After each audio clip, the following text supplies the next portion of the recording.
Okay, we can start. Thank you for coming back. It's great to see everybody here.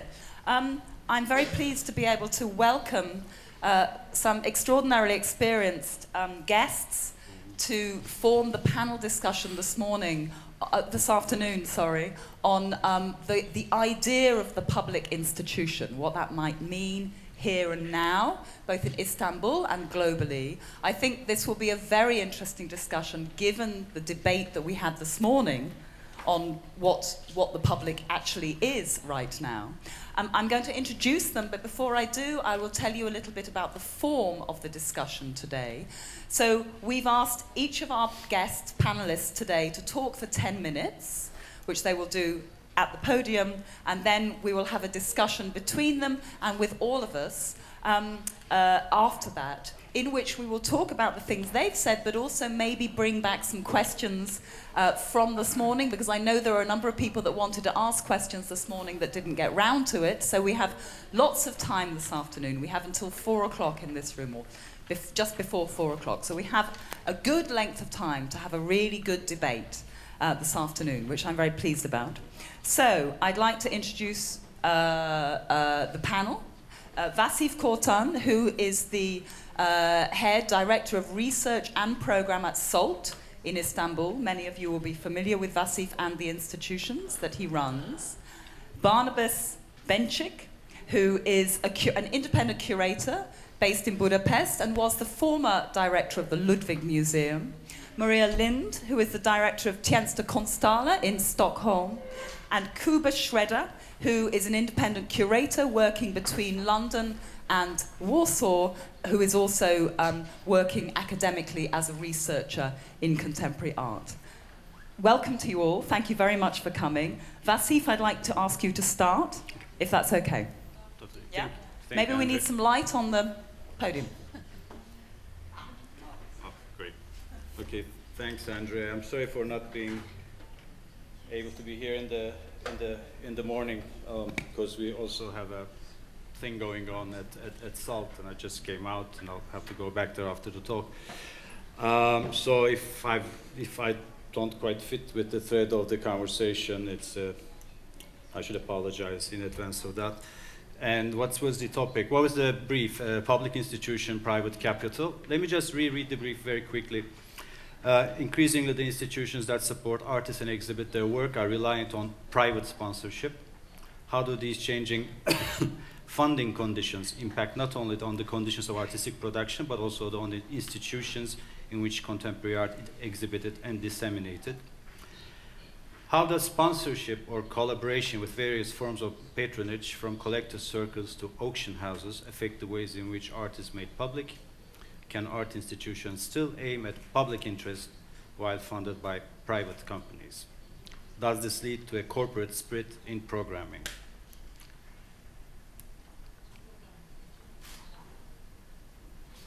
I'll be reading today. That's kind of unorthodox for me, but I have to read, I think, because I just wrote this out this morning, so bear with me.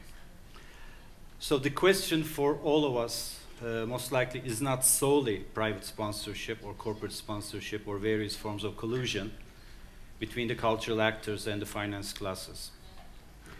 It's about how to carry on in these times where things have taken on a full new form. The question is about a radical self-critique and accepting that our old structures are inadequate as dispositives of public interpellation. It is about performing institutional exceptionality in a very specific place and time, daring to operate non-indexically in an authentic way. I'm using authenticity here in the manner of Boltanski and Cepelo describe. It is clear to all of us that in the context of a global shift, cultural capitalism has seeped into fundamental ways the institutions work. And as the institutions themselves become active in the perforation of their structures from outside. Hence, they do not disobey or withdraw, but engage in global connecting, as our friend Hüseyin Aktekin used to say. Now, the larger question involves the waning of the public as we'd imagined it, having been invented in the late 18th century fully materialized around 1848 and having died around 1989. Of course, the public died multiple deaths with the end of Soviet socialism and the invention of the World Wide Web. So our question is about what kind of vital agencies it can be replaced by, what can be reinstituted and historicized without nostalgia, and how institutions or even exhibitions can become a locum or placeholders of a critical imagination. Oh, sorry.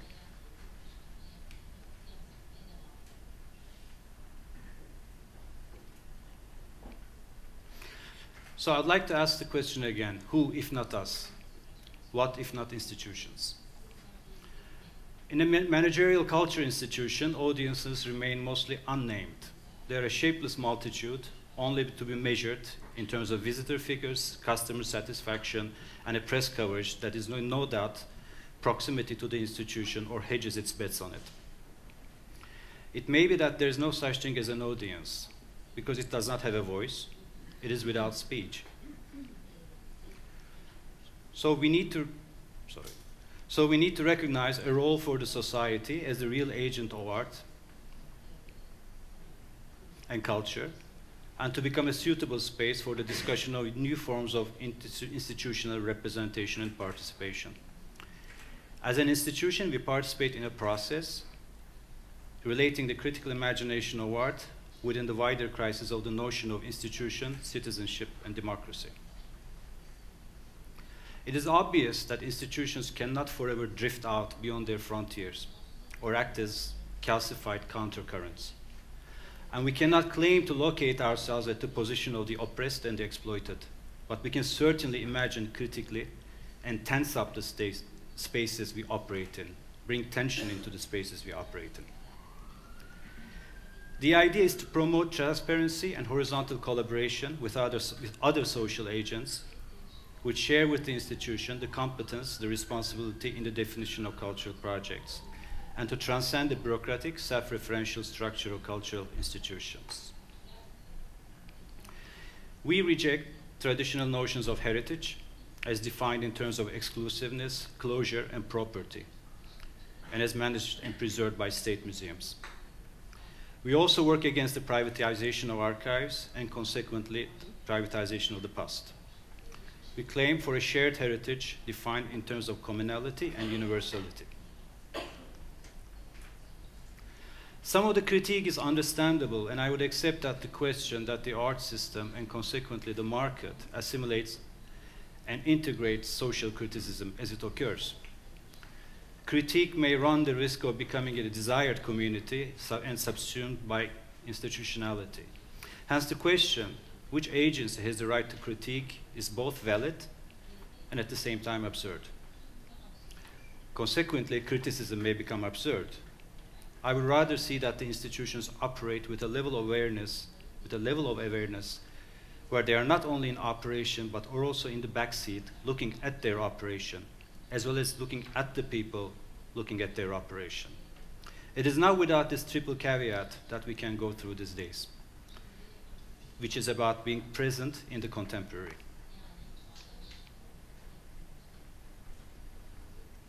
We have to substantiate collaborations between artistic practices and political activists that move beyond the micro and macro politics that Sule Rolnik describes as the confused love and hate relationship between artistic and political movements. This particular divorce and distanciation throughout the 20th century was responsible for the defeat of many collective transformative attempts. The idea is not to reconcile them, level them to the same playing field, equate them with one another, but to keep that critical tension, that transversality that encourages social life. Rancière echoes that should they replace each other, should they fold onto each other, they would both be erased.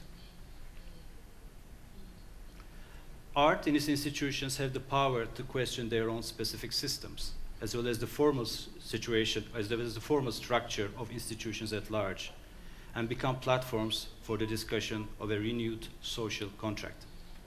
The possibility to withdraw from neoliberal networks and create a different international field is possible, And that is what alliances like the Internationale or the Cluster Network and a number of others could be doing. We do not endorse the idea of an art without museums and a society without institutions, where the interests of individuals and the free market become the sole arbiters. Art may be a catalyst for the instituted impulses of society, and life cannot be ruled by Manichaean morals that with absolute demarcations between good and evil or good and bad of today. It's about the conflicts between active and reactive forces in each field of activity. These are all specific and, in fact, authentic. Thank you.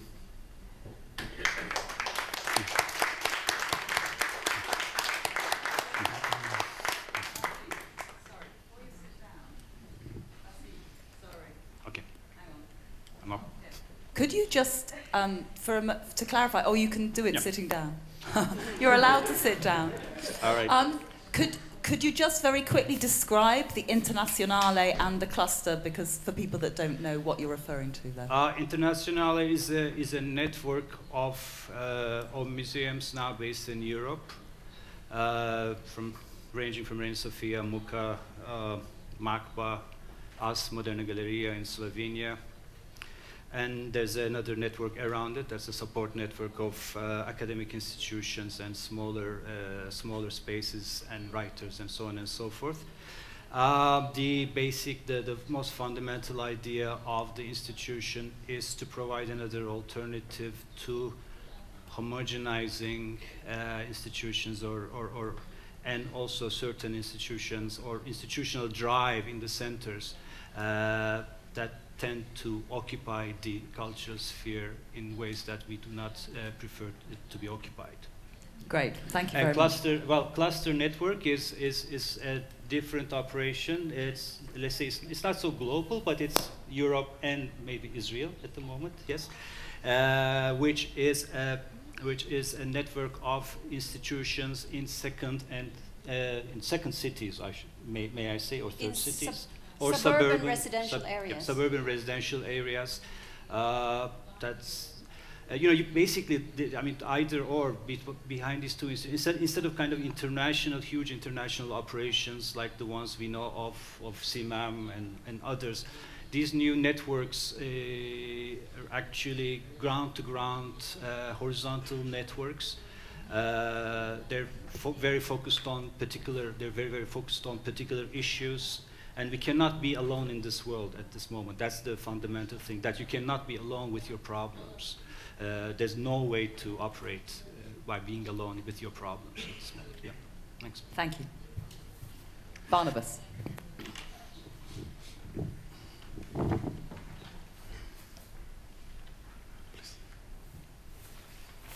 Thank you. Thank you, Andrea, and thank you for Bige and Fulia for inviting me for this very exciting lecture series. Now, I'm waiting for the image. Okay. So, instead of the public capital, I would like to take attention on the private investment in the contemporary art field and the contemporary culture.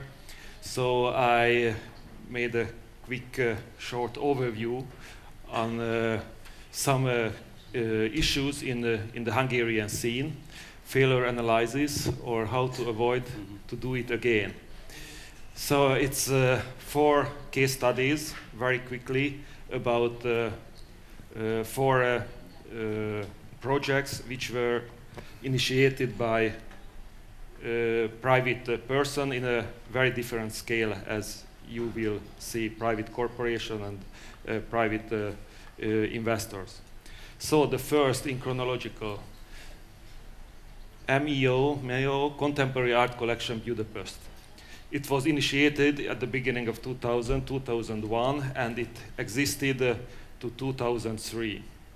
So all the 4 examples will show you the situation in this post-communist transitional condition of the Hungarian society in terms of cultural politics and in terms of neoliberal economy. We just entered into this post-socialist society. So this institution was a private investment. This is the building. It was a revitalization project of an industrial building, a former leather factory, and it was a collaboration between a gallery owner and the owner of the leather factory. And the building was supposed to use as a showroom for the collection of the private persons and organizing temporary exhibitions. The whole area is more than 2,500 square meters. So some images about the ruined, abandoned leather factory, and some images from the opening, and the two persons. In the middle, that was the cultural minister in that time, and the two gentlemen, they are the investors. Some image about the spaces. And right now, after almost 13 years, it's an abandoned building used only for Chinese wholesale companies. And the cultural activity totally disappeared from this story because there was no sustainable financial model. When they started to run the institution, they had no idea how to build in economical basis. No business plan at all for providing constant income. They had in that time very limited public funding, not from the state, not from the different local government level. Of course, they had no skill to build a supportive community around because they were businessmen. And there was a significant collision between the short-term business interests and the long-term artistic goals. And this very business nature impatient attitude to provide, to create profit as soon as possible. I was working there for 2 years as an artistic director, so I had a very personal experience about how problematic to cope with this type of attitude in this moral market, as we learned recently. The other case is the Kogart House, the home of art and gastronomy. This is right now, you can check on the website, so this is the logo of the institution. It was initiated in 2004 and still running. It's a private initiative of an investment banker, so you can see the direct connection between the business and the cultural field. It's a reconstruction of a high bourgeois villa in the heart of the city of Budapest. And it turned to a showroom for his personal 19th century collection. You can see. And a temporary exhibition program for young artists, because it's so sexy to show young artists and to discover new talents on the primary market. And he made a very solid business plan based on the corporate event service together with restaurant facilities. He's the founder. He was an investment banker in London at the city in the 90s, so he learned how to use the social prestige around the cultural wealth. So he totally neglected the professional advisors from the very beginning. He had a very arrogant financial manager attitude in artist support policy. That's about his really cruel intervention into the primary market without any moral consideration. And it was really attacking the very fragile market in that time. He had priority of the business profile against the artistic quality. It's also this moral issue. And he had a very direct access to public money through his political connections, which is a very, very present situation around this post-socialist societies, the very close connection with all the party members and the party leaders, with the bureaucrats. And of course, it caused a destructive intervention into the fragile system of the local contemporary art market. So at the beginning, he had a certain type of influence, but after 2 years, the market realized the immorality of this primary market, what he was intended to create, the speculative aspect of his activity. So the whole story is turned into a kind of event hall and restaurant gastronomy business.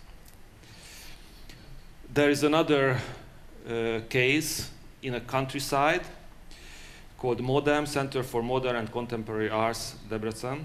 Debrecen is the second biggest city in Hungary. It started in 2006 and initiated and financed by the city council, so it was a public capital invested in it. It's a part of a wider new cultural and conference complex together with the hotel. So it's based on this idea to concentrate all the different services together, the cultural, the conference, tourism, and the hotel accommodation concentrated in one venue. And to fill the cultural part, the exhibition space, it's housing a private collection as a long-term loan of a modernist and contemporary Hungarian artist called Antal Lustig collection. He's a lawyer, a local lawyer, and he built up an enormous collection during the last 30 years. And this private collection is put as a long-term loan into this institution. Parallel to this collection, there is a temporary international exhibition program, and from time to time there is a selection from the private collection. And the scale is more than 3,000 square meters. You can see some images from the exhibition spaces. These are images from his collection. So there is a apparent asymmetric relation between the private interest and the public benefits. As it used the public investment, the building of the exhibition space is used to increase their personal wealth. And of course, it's a cheap way to increase the market value of the artworks from the collection. And this way, it's using the collection as an active capital. It's a very peculiar credit instruments, financial instruments, which is kind of dubious construction to convert the private collection, which is evaluated and insured in this institutional context. So it's got a high valuated bank guarantee for line credit transaction. So it provides a continuous credit for the owner based on the public investment. And the fourth is the biggest investment. The institution called Palace of Arts, and the Ludwig Museum is housing in this complex. You can see at the bottom of the image next to the bridge, that's the building, that's the cultural complex. And you can see the ground between the two bridges. This is the target of this real estate development project, which started in 2002, and the construction was finished in 2004. The whole complex opened in 2005. The complex included concert hall, theater, and the Ludwig Museum. It's initiated by the biggest real estate developer company in Central Europe called Trigranit, and realized in PPP, public-private partnership construction. PPP is a contract between the private company and the government-based, and between the company and the government, and based on civil law. Part of a huge scale business quarter development of the project, and the two protagonists of this story, the present Prime Minister and the chair of the Three Granite Corporation. And actually the project started during the first Orban government in 2002. And the real estate development project, of course, based on the office building construction. And that's just to get an impression about the scale of the building and the construction. So the Ludwig Museum is the upper wing of the building. In the middle there is a concert hall, and the smaller is the theater. And this is the Ludwig Museum wing. There are 3 floors. It's more than 3,400 square meters altogether. That's an image from the opening. And just to explain what's the real questionable in this construction, that's the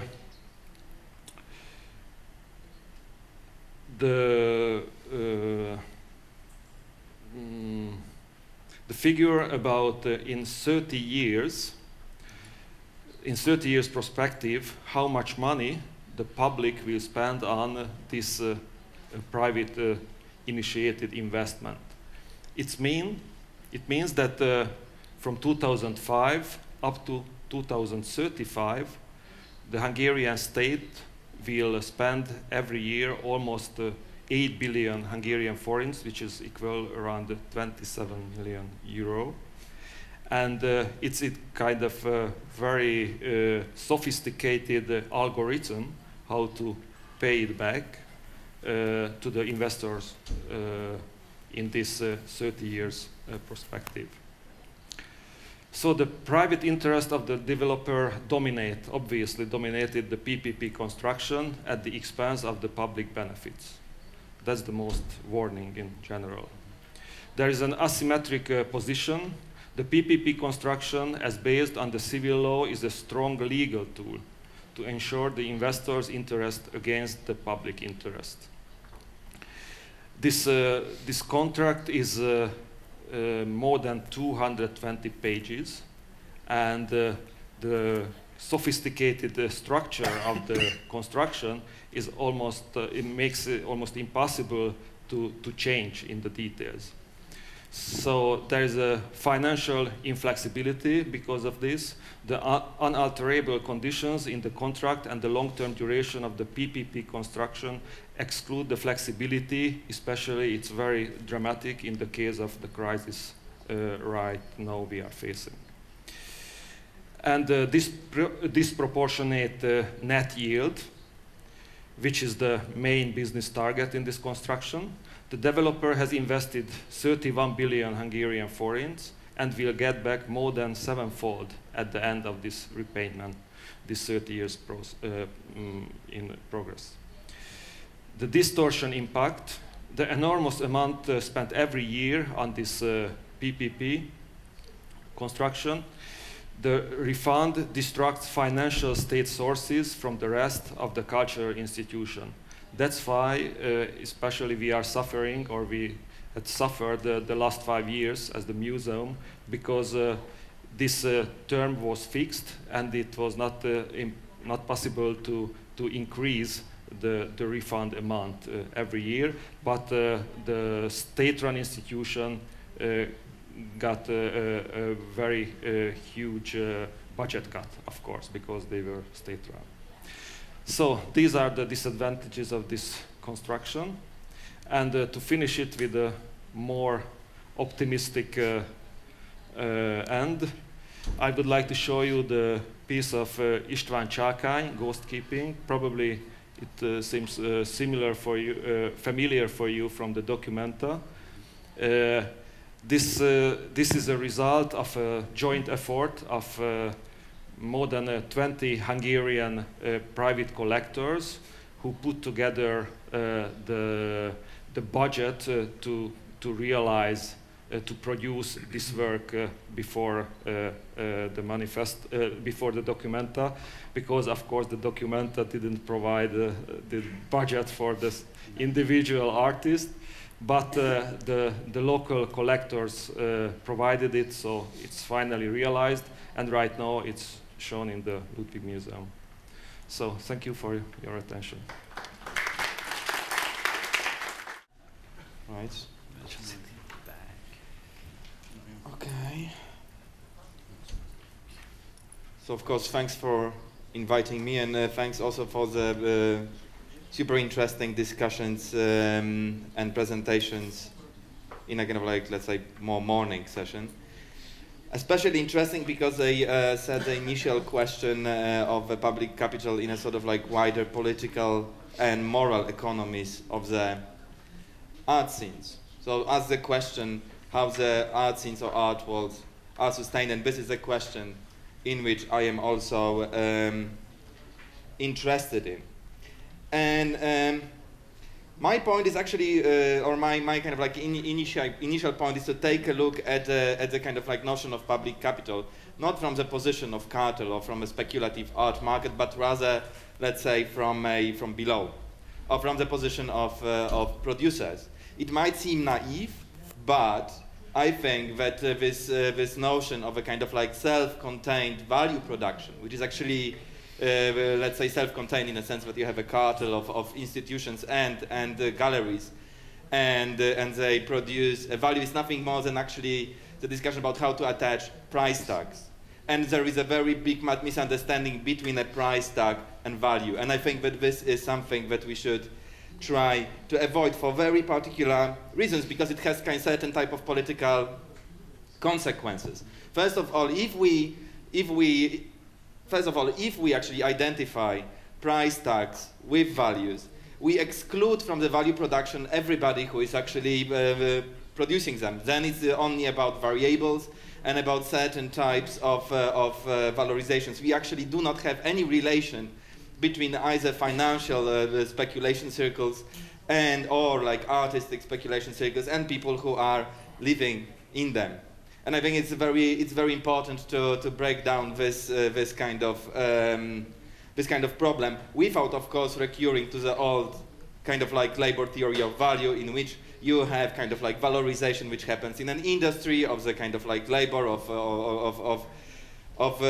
workers. But I believe that there are certain paradigms which at least try to cope with this problem by dealing with, let's say, relationship between this kind of like cartel of in financial circuits and let's say cartels in the art world, and what happens, let's say, around them, the externalities, because this is super important. What happens outside, and what kind of values are let's say being built and how people use them.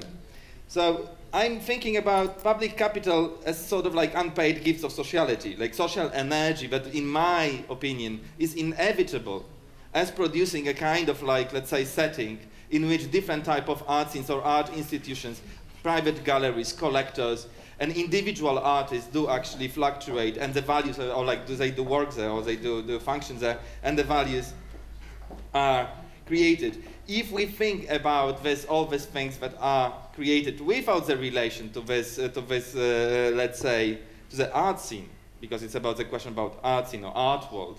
If we do not think about, if we just fetishize this value, that this is a value of the piece, either it's a price tag or a kind of like reputational gain, let's say, then we miss a point, I would say. My particular position comes from being an independent curator and freelancer, engaging with different type of mock institutions, which is a sort of like name for informal collectives, initiatives, etc., which functions actually neither in a direct relation to state institution nor to private galleries. Still, they somehow function.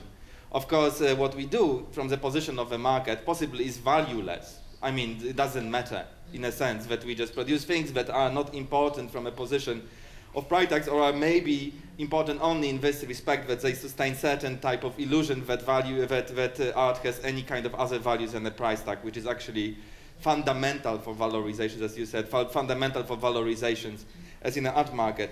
Still, I think I was invited here as a representative of Foundation Band Zmiana, which is a kind of like small cluster of people who are doing things that they objectively were not or shouldn't be supposed or shouldn't be objectively able to do. Means that they run on their own enthusiasm and they provide like a different types of like free labor into making things happen in the local scene in the art world. But very importantly, I'm also representative of Free University of Warsaw, which is actually asking critical questions about conditions of possibility and conditions of sustainability, let's say, of this type of initiatives.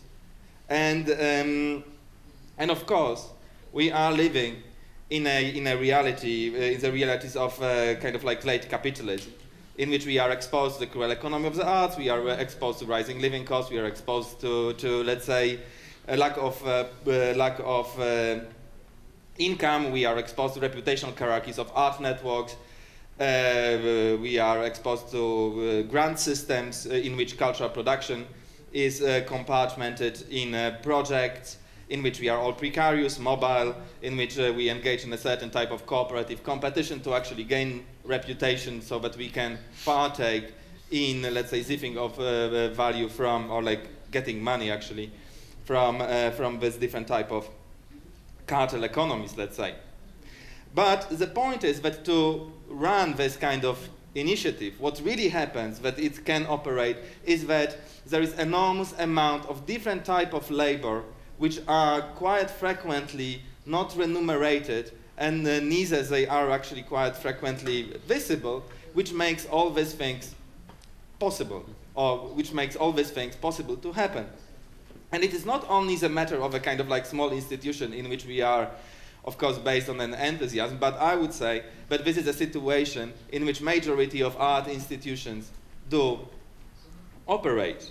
And it is not only kind of like free, because, more or less, it is about maintaining the infrastructure of the art scene or of the circuit, in which different type of ideas are being created, values are circulated, and etc., etc. And I think that this kind of, let's say, official cartel is based on an idea of externalization of costs. What means that the costs of reproducing the whole circuit are internalized by producers, or are internalized by the art scene, or what actually Cholette calls dark matter. And here is when the quite interesting moment, let's say, in the economic discussions come inside of the argument, because we can ask if we consider that this labor is at all important, let's say, for the maintenance, or like is a condition of possibility of maintaining, let's say, a cartel or a kind of like official circuit of art, and it is unpaid, and and this labor which is necessary for maintaining certain type of official, let's say, circuits, is neither unpaid nor visible, but it's externalized, whether we actually talk about certain exploitative relationship. And then it's also as a matter of fact, then we can ask about ways to recuperate, recuperate certain types of values, which I think that this question is not really possible if we only think about values as price tags, which are kind of created in a circulation inside of the cartel, yeah.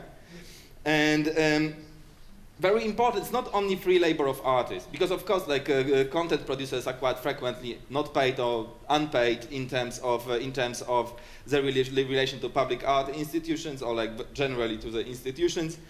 This kind of like, let's say, this kind of like conflation of price tag and value is mainly not really actually beneficial for artists. It's beneficial for a very small group of artists, but it's mainly beneficial for intermediaries, which is quite obvious. It's also about kind of like what some people, or like feminists, call labor of love. So like different type of supportive labors. Yeah? So like all the feminist critique of, let's say, labor theory of value, in which they have different type of support labor, which makes it kind of like possible for anybody to enter the market.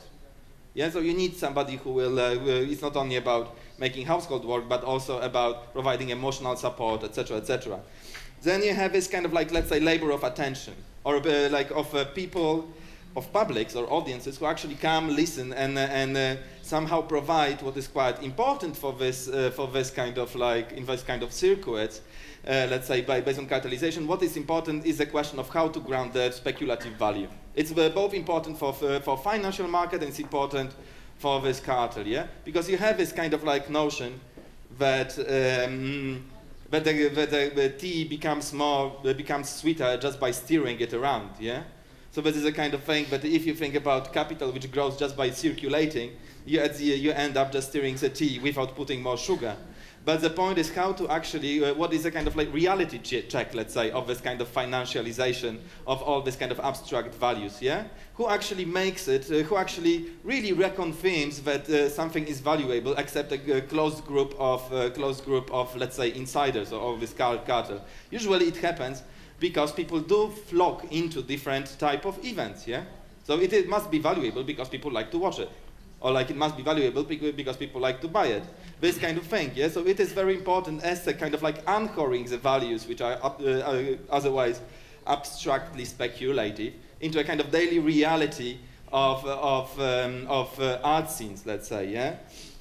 And then there is also this kind of labor of diffuse social creativity, which, let's say, we have like, you know, it's about like how actually, I know, I already know that I just,